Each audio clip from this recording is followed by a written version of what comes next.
Episode 9, Fish Off the Pitch. That was my line, Coach. That's the only thing you let me say is the introduction. You stole it from me. You in a good mood? Yeah, I mean, it's... Okay. Tell us about the game. 1-0. How are teams playing you? It seems like a lot of teams are packing it back and hoping they can counter and just keep you guys from scoring because you got a lot of dynamic offensive players. Yeah, I mean, I think tactically for the majority of teams we play, that's probably how they should play us. You know, they've seen a pattern develop on, you know, our previous games when we've been successful, how teams have been successful against us. Kentucky was a good team, you know, a disciplined team, and it was a huge game for them.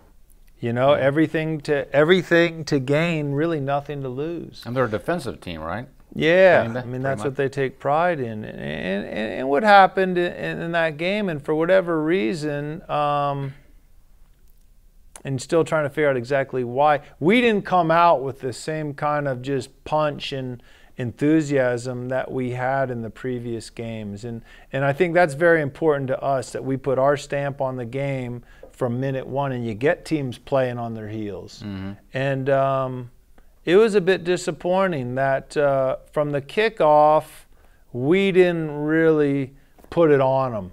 You know, I think we were comfortable. We were a little bit entitled, and I think we had come off 4 very good performances, which were 4 dominant performances. And I think we were lulled to sleep a little bit. I think we thought it was going to be easier than it was. And as coaches, we didn't take that approach. I mean, we told the guys, hey, Kentucky's good. This is a huge game for them. Don't take them lightly. And I mean, Kentucky was good, but they weren't great. They had a fantastic goal in the first half off one of our mistakes. Mm-hmm. I think the statistics in the first half were maybe a little bit misleading. Then it showed we didn't create shots on goal, but we had a lot of services. The ball was in the box quite a bit, and we just didn't get on the end of it. But the first half was what it was, and it wasn't by any means an insurmountable lead. We weren't being outplayed tremendously. It was 1-0, went into the halftime. Your second half was one of the best halves of the year. Yeah, I mean, it was What did you tell them at halftime? Well, it wasn't what... Can you repeat anything? No, it wasn't what we told them. We made some adjustments, and I think the guys regrouped a little bit, and we did put it on them the second half, but it's an interesting one. You don't win games by the amounts of shots you get or the amounts of corner kicks or close chances. Yeah. I mean, at the end of the day, your performance is determined by goals for and goals against, and we didn't put it in the net. And that's probably the main issue. We're creating chances, and a pattern in a lot of games has developed where guys aren't taking those chances. Mm-hmm. And to win games, guys got to step up and finish. It's really, there's not secrets to it. And it's a great team. It's an entertaining team. But to get better and to go far, we got to take our chances. And you guys traditionally, it seems, come back really strong after a loss. It's like you get annoyed, mad, angry. Yeah, I mean, you motivated. hope so. I mean, it's not really coming back. We had a great second half with, you know, outside of the finishing. You know, the challenge is to be good for 90 minutes on Saturday and to play with passion, to not ever sit back, to be the aggressor, and to be mentally focused. Like I said, my concern with the Kentucky game was that we came across a little bit entitled. It'll be interesting. Our guest today is Ben McKendry, and yeah, I called Ben out a little bit on it, and in terms of his first half performance and a couple of the guys, and was that right or wrong? You know, I didn't feel good about it, but that's the price you pay when you're here and you have high expectations and you got big time players. I mean, and coaches. We had a great coaching staff. You know, we should have been better over the course of 90 minutes. So there's no excuses. It wasn't the result that we wanted. It wasn't the result we were capable of. and we have to move on, and that's the challenge to the team, and then that's a mark of a great team. How do you move forward? And that's the nice thing. You still got games left. If that's how you went out and that was your final game of the season, you'd be pretty bummed. Yeah. So maybe Ben will have some insight on just why the team wasn't as fired up as it should have been that first half. Yeah, and you know what? We don't look for excuses, because that's a natural thing. People want to let you off the hook. So, you talk to your friends, you talk to people after the game. Oh, it was tough travel, the weather, the foot. There's no excuses. It's on us. So I'm not a guy who's looking for excuses. Sometimes there's reasons, but no excuses. Nah, the ref was fine. The travel went smoothly. The field was great. Hey, it was us, and that's a good thing, to have a team that you feel is capable of winning every single game if you get it right. That's a good thing, and that's, as a coach, that's who you want to coach. So I'm excited to move on and play a great opponent Saturday night. Old Dominion's an excellent team coming off a big win over Charlotte, and we see what we're about. And like you said, traditionally this team has reacted well to a subpar performance. I have every reason to believe it's going to be a great game Saturday. And the goal, it's not a win or a loss or a tie. It's to be at our best for 90 minutes. That's the goal. Can you play that hypothetical perfect game for 90 minutes? That's what you hope to do. So I'm excited to get back out there and get after it, and I think we'll be good. Be good to get Ben's perspective. So we'll bring him on. Okay, let's bring him on now, then we'll come back and talk about Old Dominion a little bit. Perfect. Good? Okay. Sounds good. We'll be back with Ben.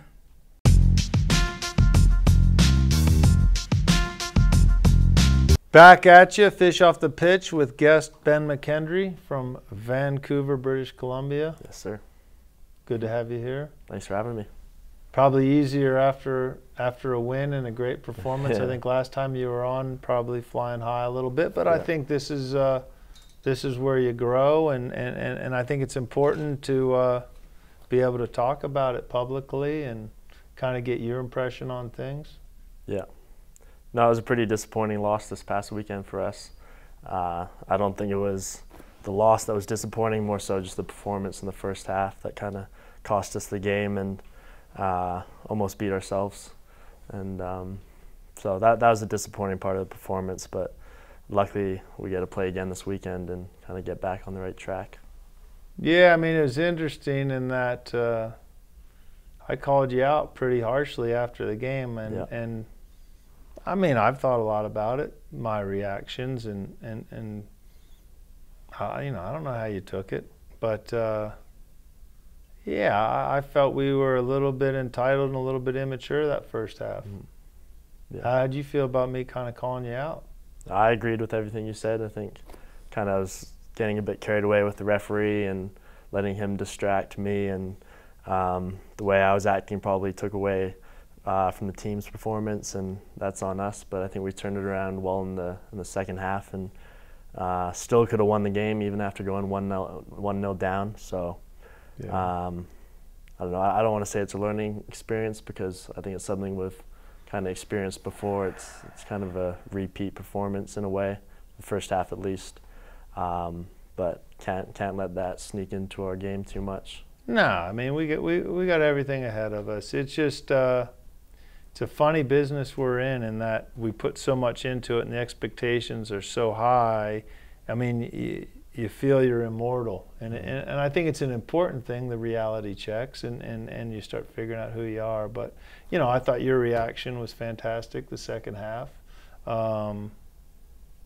It's just a tough one as a coach, because you care so much about the guys, and you're competitive, that you don't always know how they're going to respond to things, and when you have a quality team, what are you going to lie and say, oh, Kentucky's the greatest team in the world, we got to be on our toes? I mean, you guys knew the deal going into the game. Why we kind of were a little bit hesitant, who knows? But like you said, it does have to be a learning experience, and you played a lot of big games, and just got to keep moving forward. Yeah, definitely. But it starts with Old Dominion, so we just got to move past it.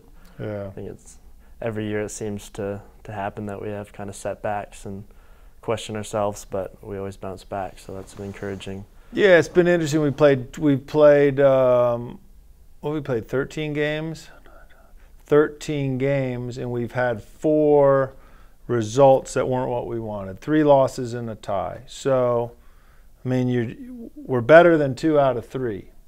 And you say, well, is that good enough? And to some people, yes. To us, no. And I'm real interested to see how we rebound and just how we do over these remaining 4 games. And it's going to dictate, you know, the postseason, really. But you know, the focus has to be on this next one.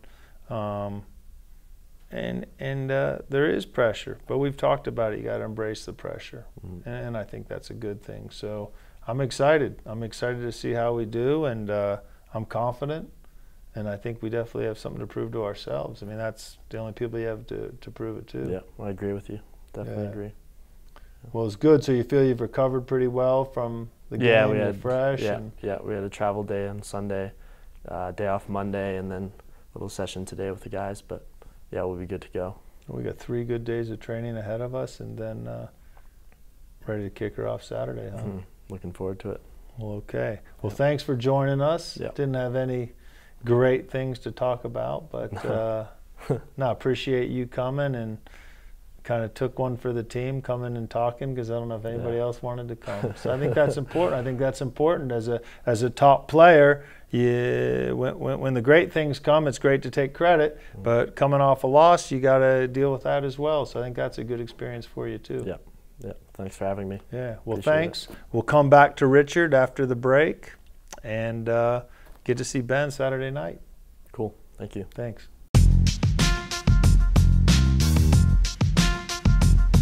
Okay, welcome back to Fish Off the Pitch. Ben's a smart kid. I think maybe he should be one of your assistant coaches down the road. He's got a feel for things. No, he's pretty intuitive, and you know, he's a great player and thinks a lot about things and has a lot of ownership and pride. So. Where'd you say he was from? From Canada. How'd you get a Canadian guy to come down into Mexico? It's green and wet up there. He's like in the I think he was tired of the rain. Want to see a blue sky? No, he's a pleasure to coach. But, you know, as we've said, we're excited to get back at it Saturday night. What's Old Dominion like? Are they defensive like Kentucky? Or are they a little bit like you? I think a little bit of everything. everything. They beat Charlotte? A little bit of everything. They're tough and they have some skilled players. It's going to be a great game. So we'll see what we're about. So Saturday night, 7 p.m. And I'm confident that we're going to be very, very good. So we need everybody out there. And we'll be back next week. We'll be back next week. Episode 10 next week. I can't believe it. It's moving. Thanks. Okay.